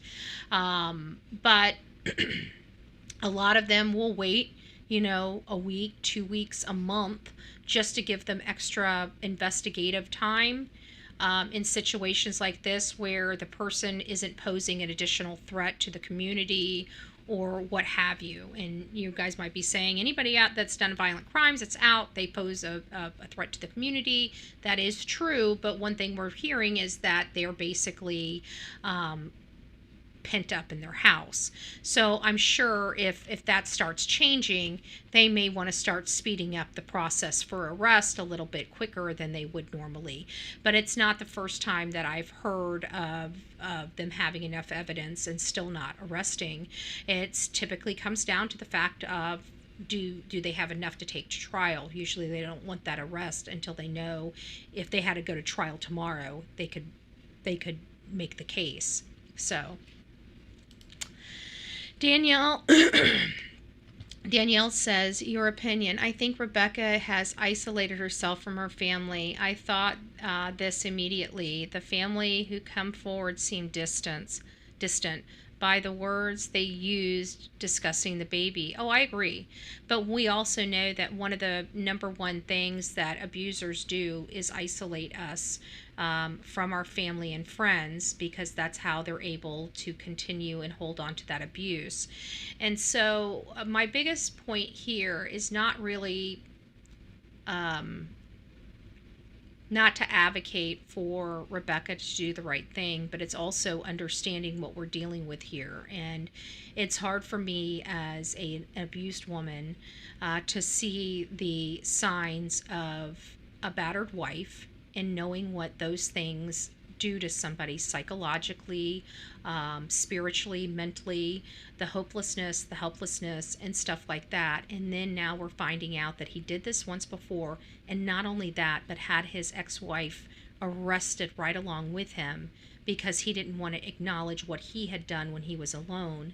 And maybe in part she might have known something happened and just didn't act on it because the baby wasn't being as fussy or something like that, just trying to save her family. Never a good situation. But we also know that these abusers, they scare you. They make you believe they are going to take you out. It's hard, and I'm having a hard time dealing with this because I am seeing an abused woman, and I can't imagine what it must be to watch a man take your child and force you to lie and force you to do all this stuff. And then have another example of where he could royally screw her if she doesn't do exactly what he says because he's already done it once before. And there's just a struggle within me that I just feel so sorry for this woman too, because I feel like she is trapped, just truly trapped. If she comes clean, she's going to be in trouble because she lied to law enforcement because of her man, because he threatened her. She thought she might have been there when he took her. He may have made her dig this is not out of the realm of possibilities from an abuser. And so I have been struggling with this case and how to handle the mother for several days, and I'm back and forth. I'm on the fence, I'm off the fence, I'm on the fence, I'm off the fence. And then I hear this thing about Vanessa being charged right along with him, and then that sealed the fate. Rebecca's not going to open her mouth. She knows what's waiting. He's been putting it in her mind since this happened on August 3rd. Exactly what's going to happen to her if she doesn't do exactly what he says.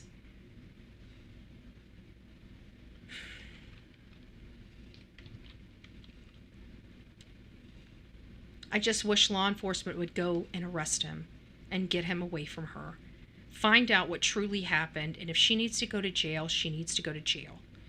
But I think if we can see the victim in sex trafficked victims, certainly we can see a victim in a battered woman. I'm just having a problem. I'm just having a hard time with this case. I'm not going to lie to you guys. I just am. It's over this woman too. It's over this woman. I just don't want to. I am. This is just a tricky situation because I don't want to victim shame or blame. There is blame for her. But when you're in fear for your life and you just watch them take somebody out, that is some type of fear that I just can't.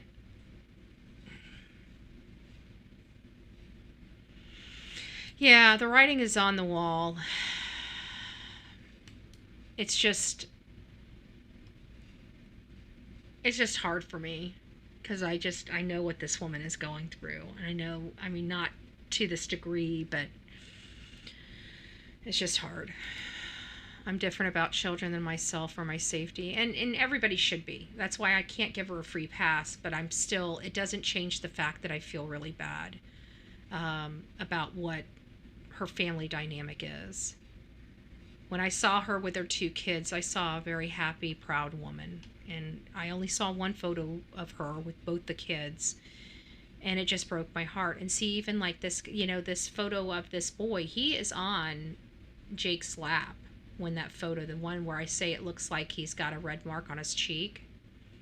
And Jake just looks tuned out. He's just a monster. He's a monster. I wish he would have committed this crime in the state of Florida. I'm sorry. I mean, the damage is done. I just wish he was here in Florida. Because then I would know what his day would be like. I would know where his final day would be. And it's just sad that it happened in California. It's sad that they're still out walking free.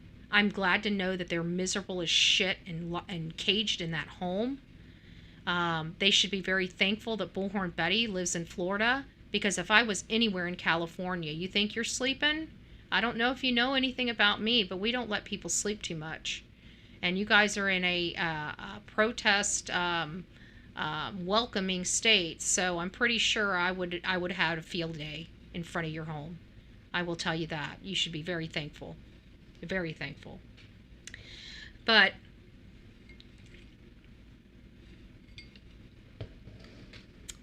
I don't know where to go.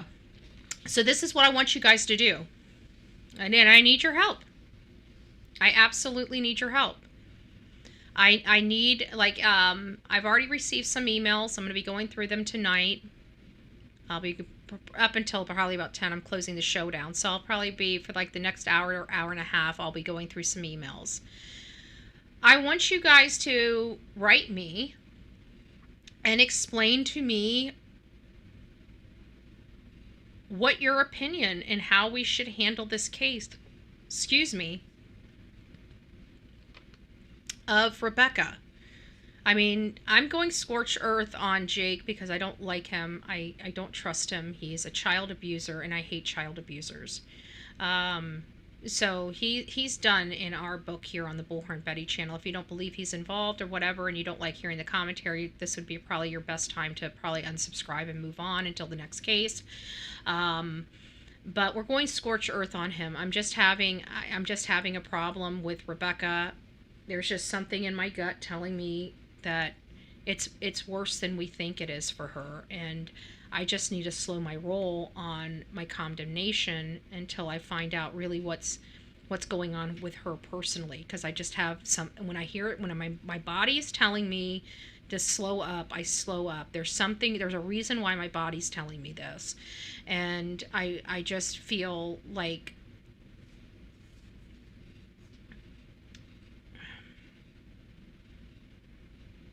she's in a situation, no matter which way she goes, she's damned if she does and damned if she doesn't. You know, I can't imagine if I was in fear of somebody or living in a DV situation and I just watched them take out my child or somebody I love and they're right there on top of me beating me, which her face shows she was beaten, that would be enough to scare me. I would be terrified to open my mouth.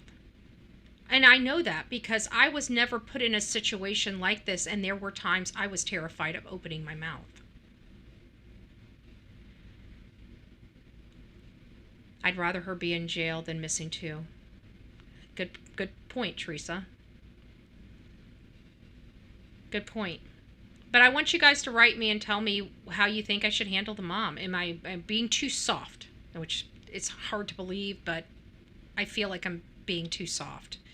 And it might just be because of my own personal experiences, you know. Maybe I'm seeing too much of myself in her. You know, maybe I'm seeing. I don't know. I don't know. You know, I'm trying to figure out where the hesitation, pause is coming from. I'm not doing well at trying to really isolate the issue. You know, but maybe I just did. Maybe it's because, you know, I see a lot of sadness, I see a lot of pain, I see terror in her face, and maybe I see some of my story into her, and maybe that's causing me, maybe subconsciously, to take a step back and try to really find out what she's going through. I don't know. I just need help going through this aspect of it. I don't have any problem with the case, the analyzation of the case, the fact that I believe. Oh, thank you, Lucinda. Thank you so much for being a subscriber. I appreciate that. You know, I'm struggling here. I'm just struggling with this one. I have no problems with the details. I have no problems with knowing Jake did something terrible. I'm just I'm just trying to figure out, is Rebecca truly a victim? And there is a possibility that she witnessed what she witnessed and still is a victim. This could be a horrible abuse, a DV episode that started on the 3rd and is still going on to this day.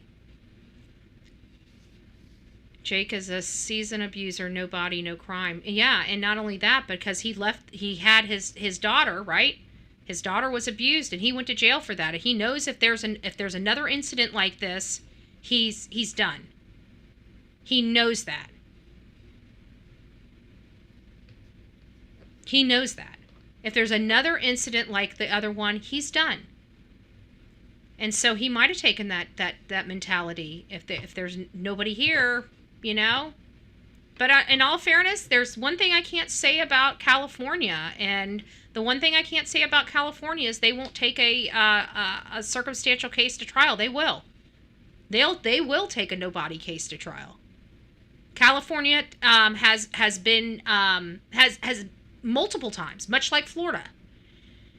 It's not preferable, you know. They'd rather have all of the stuff, but if they have enough, they will take it and they will fight it. And they've been very successful in California on no-body cases as well. So we're at least confident, you know, at least a little more comfortable with those revelations in California as opposed to Tennessee, which you can look at the entire history of Tennessee, and they have very limited no-body cases, which is astonishing to me, because we're in 2025, which most of our cases should be circumstantial cases. And why do I say that? Because we have digital forensic, we have footprints in other formations than eyewitness testimony, and those things are considered circumstantial evidence. There's no eyewitnesses there. You know, who put this request on the internet? Who did that? What time? Now they've got this thing where they can show that Mary Jane was the only one sitting in the house from 2:17 to 3:01. So they would have been the only person that could have possibly been able to enter that request into Google. There should be a hell of a lot more circumstantial cases going on in our country than there are because of digital forensics and the digital forensic science and the advancements that they have in it. One day, we may not even need a person to sit on a stand to give testimony other than law enforcement bodies that say this is accurate. I pulled this. It shows you that this guy went from here to here to here, and we have a security camera right here that shows that he got out of his car, and you just see a blast coming out of whatever was holding in his hand. He gets back in his car and leaves. There's going to be a day when we don't even have a state or defense witness. They're all going to be professionals. I really truly feel that there is going to be a day. And so when I see that a state is not, going with these other type of cases, these circumstantial cases where you take a whole bunch of data and put it into a flow chart and just show you exactly where this person went. But we're not there yet, but we should be getting closer and closer to that. So when I start seeing, states like Tennessee not have any type of circumstantial case, I know they're not doing their job, and they're uneducated, and they're not confident enough in society today to make the leap. So that's on them. There's nothing we can do about that. They have to change their own mentality on no-body cases in Tennessee. But California, they've had multiple cases. It's not a preferred method by any stretch of the imagination. It's definitely not a preferred method, but they don't shy away from it. They don't shut cases down because there's not a body there. They keep working the case until they've got enough evidence to take the people to court, and they take their butts to court. And so I gotta give, some props to California for that. At least in San Bernardino, that is our experience here right now. Now, I can't say anything about the whole plea deal that he got, but now we know why he's hired that same attorney again, because that attorney got him a sweetheart deal. That's why he hired that attorney again. And now he's praying to God he's going to get another sweetheart deal out of that attorney. And that attorney, I don't think, is going to be able to churn and burn like he was able to do in the first case, because now this shows a pattern of behavior. And that's going to be very, very, very difficult to overcome. So, interested in your comments, don't forget to like, share, and subscribe. My email is bullhornbetty@gmail.com. As you see, the pink little, this little nugget right here. Let me move that. No, let's go. That wasn't what I wanted to move. This one right here. This one right here. You see that? That's how you spell my name. It's all together, though. No space in between. bullhornbetty@gmail.com. I am very interested in hearing your personal perspective. If you have a story to share, I'm not trying to put your business all out there for people to know, but I need some guidance. I'd like you guys, if you'd like to share with me your own perspective from your own lens, and let me know if I'm making a mistake here, or if I'm accurate where we should at least be bringing up the victimization of this woman before it got to this point. Oh, VA says I want one of them. I thought you didn't like stuffed bell peppers. There's not much left. Oh, thank you. Oh, Lisa B, always showing me some love, because I'm a love machine. Warning, bullshit alert.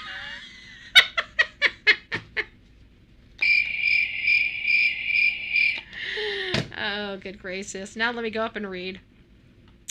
There is no perfect answer, Betty. Rebecca has to want to leave her abuser and have the resolve to do it. In my opinion, she will go back to her abuser if not. And you're right, because that is one thing that I can honestly tell you that all of us have done, and that is turn around and run right blessed back. Every time. Right back to the person that hurt us the worst. It seems like in some of our mentality, which is probably another reason why I'm not, on the dating scene, is because you just deal with so much crap. and you run right back. It's like you find the shittiest person to like. I don't know. It's like you're a magnet to, like, even the person you think is just like the nicest person. You just run straight to the person that's going to eventually treat you the absolute worst you could possibly be treated, and I just love him. I just love him so much. I just know he can be better. I know he'll be back the way he was when we first met. I just know it. If I just stick around, he'll change. That was bullshit. I remember too well the fear of losing kids because paternal grandfather in clique of lawyers and judges, but fought and I won. My fears didn't stop my determination. It's hard for me to empathize. Okay, well, thank you for that. Thank you for that. I'm new subscriber. I enjoyed the past 3 lives. Oh, well, thank you, Annie. It's nice to see you. I hope you come back. Occasionally, I say things that are really that make people go, I do. We talk about a lot on here. We talk about a lot.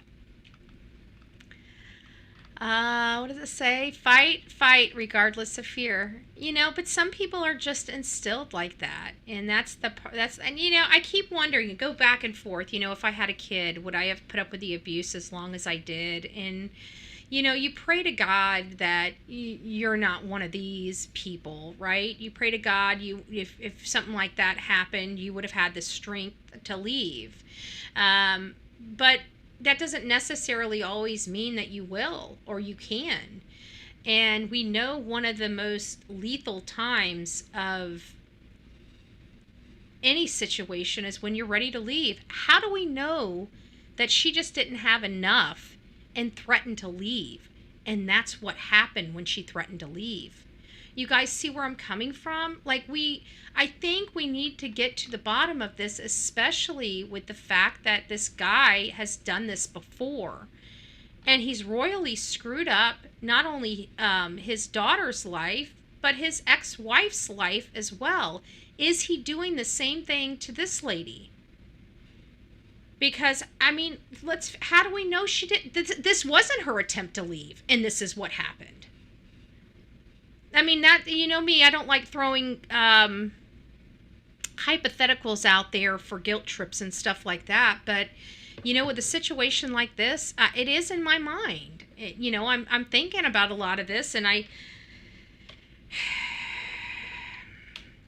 can I feel bad for someone and still be angry at them? Because I feel like that's where I'm at with this Rebecca. I feel bad for the situation she's gotten herself into. But I'm still angry with the way she's handled it. And I still feel that she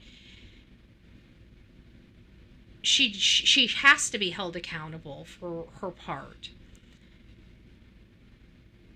But I just wish he was away from her so she could tell law enforcement the truth. I feel like if she went to jail or he went to jail, that this case would break a little bit quicker. And, is there something there that they could go to jail for? Just to get them, I just want them split apart for a night or two. I just feel like he is just all consuming her. Like every time I see her speak, he's right on top of her. But as soon as the cameras are off, as we saw ourselves, he turns his back to her. I don't know. Betty, I thought they already separated them. They did separate them for the interrogation, but the problem is that she knew she was leaving that interrogation and having to go home. I think that he's put in her mind that he's done this to Vanessa and that he'll do it to her. And she knows what the result of Vanessa's was and what the result of his were. He tangled up the mother of the other child into the crap too. There is no way 2 women are going to stand by and allow their children to be abused unless they are in fear for their life. He can't possibly be able to toss the coin twice and get the same type of woman twice. the exact behaving woman. Oh, you can beat the crap out of my kid and I'll just sit here and do nothing. Now we have 2 children and 2 women. And so I'm starting to feel she is a victim, at least in part here. Rebecca already lost 2-year-old daughter. She has no reason to stay now. But the fear. I wish she would leave. I think she feels, well, especially with all the heat now, there might be another reason for her to stay as well. And it might be she's scared to be out there by herself because of this situation. I mean, we could flip. But then now I'm starting to sound like the cockroach channels where I'm trying to find every single way for this person to find an out. And at the end of the day, there's just nothing. It's just an unfortunate situation that there's not going to be any good solution to it. And I think I'm just going to have to accept that. You know, there's nobody to save here. I mean, the damage is too much at this point, you know? It's just too much. I just want to find this child, and so we know that he is at least, you know, resting. But I'm still on the fence of whether they buried this child or threw this child away like garbage, and this child's sitting in a landfill and will never be found again. You know? We've seen it all. We've seen it all. So... all right, guys. Well, I appreciate you showing me some love tonight because I'm a love machine. You guys are so mean. You guys are so mean. I'm just kidding. I'm just kidding. No place for DV or breathing on kids, period. Beating on kids, period. I know what you meant. I agree. I agree. Mothers die for their children, not cover up for the devil. And yeah, you know, like I said, we are good parents, and many of us, you know, have or have not been in a domestic violence situation. And when, like for me, I was in multiple domestic violence situations. I've almost lost my life twice with 2 different men. And I can tell you, I didn't have children. So I don't know what I would have done. I can tell you every time everything happened, I always ran back. I always gave the person an excuse. I always didn't want to believe what was going on was going on. You know, I have to go back for me personally. I can talk about it truthfully now because I got nothing to hide. It's not like this stuff affects me to this day. I mean, maybe in part. I mean, it's emotional for me. But, you know, I still can go back to that time and honestly say, and I agree, no excuses.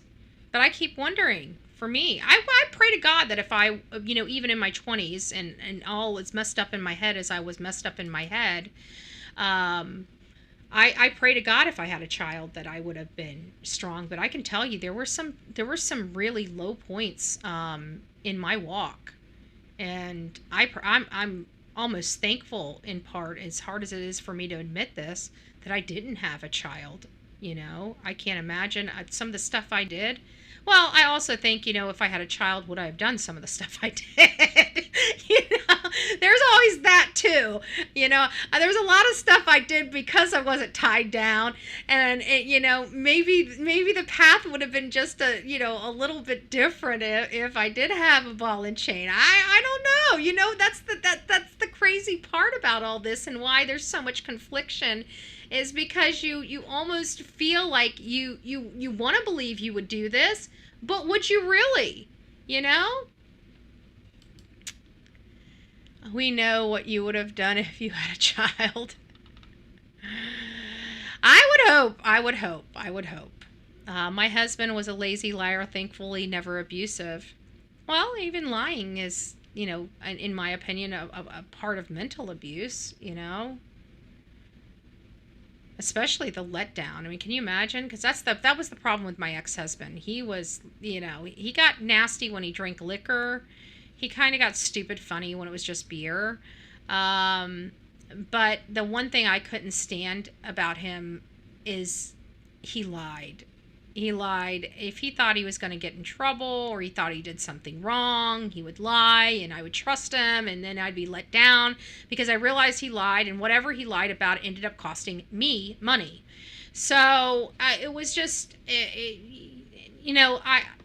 it was always the letdown. It's like you trusted him, you fought for that person, you fought for what they said because you trusted them, and then you found out that you're the one with egg on your face because they lied to you. Here you are, standing up for them, and come to find out you're standing up for absolutely nothing. It was a freaking lie. Amen, but women abuse men too. We talked about that, Sonia. And I think, that is Sonia responding because she would know. We did talk about that. We are definitely, we know that it goes both ways. And I actually talked about a situation that I saw, in an area I shouldn't have been in. It was back in my party days, but I think it was from across the street from where we were at. And, you kind of, if I remember correctly, this was like over 20 years ago. It could have been 30 years ago at this point. I don't know. But there was I just remember the front door coming open. They may even have broke glass. That might have been what got our attention, is that the door shattered. So there was some type of commotion. And then all of a sudden you just see this guy running out, and this woman is just throwing this pot at him. And then because she threw it, she lost the pot, so she picks up this metal garbage can. He jumps on this car. She just beats the living. I mean, this man was bloody. He was running, okay? And they were saying, it looked like he could have taken care of his own if he would have just quit running. He could probably just, stopped her where she was. But he was scared. He looked scared. And the poor guy didn't know what to do when she took that garbage can. I'm just in shock. I'm like, it looks like cops are about to come, dude. I'll see you later. I didn't sign up for all this. I'll take a J to go. Thanks. Great entertainment. I'll be back next week, same time, bud. Gotcha. Driveway with the ramming his car into ours. It's scary stuff. It is. And so we need to, and not only that, but you guys might be partial or impartial to the Karen Reed case. But that, in my part, I believe I don't know if she meant to do it, but I believe she was angry enough. I believe she did jerk the car back, to pull out, back up and pull out real fast. I've done that myself. I don't think she should have went without consequences, but I know why she went without consequences. It's because the police fouled up the investigation. They acted totally unprofessional. They did not serve their friend very well with the fact that they were overzealous. Not only was law enforcement overzealous, so was the prosecution. That was never a second-degree murder case. At best, it was a vehicular homicide case or a DUI with a fatality. The idea that they jacked that up to... I know exactly why she walked. It was because of them. Not because she didn't do it. It's because they were overzealous and they charged her ridiculously. If they would have just charged her appropriately the first time, gave her vehicular homicide, vehicular manslaughter, driving under the influence with great bodily harm or something like that, guys, she would be in jail right now serving her time. Period. But they didn't do that. And they intentionally and willfully tried to amp up what was really going on there. And now, because of that, nobody can trust any of their work. And every bit of their work is now challenged. They screwed up the case, and there's no one to blame but the law enforcement and the prosecution on that. Just my opinion. So, all right, guys, we've been chatting long enough. I want to thank you all for coming out and hanging out with Bullhorn Betty. Please don't forget to like on your way out. I do appreciate everybody that showed me some love this evening. You guys made me feel really, really special, and I truly, truly appreciate that. And we'll see you guys first thing tomorrow morning. And I don't know, we'll see what all is breaking throughout the night. And bring that first thing in the morning. If I can go early, I'm going to go as early as I can possibly go. That could be 5, that could be 6, that could be 7. So you guys might catch me live in the morning. You guys might catch me on the replay crew. Whatever it is, please don't forget to say hi in the comments. Give the thumbs up. And don't forget to share me around. All right, guys. God bless. We'll see you soon. Rock it out with your coffee beans out. Don't forget to be, let me start over. Don't forget to be fearless. If you see something, say something. An ounce of prevention is worth a pound of cure. And until next time, please be safe, but more importantly, kind to one another. God bless.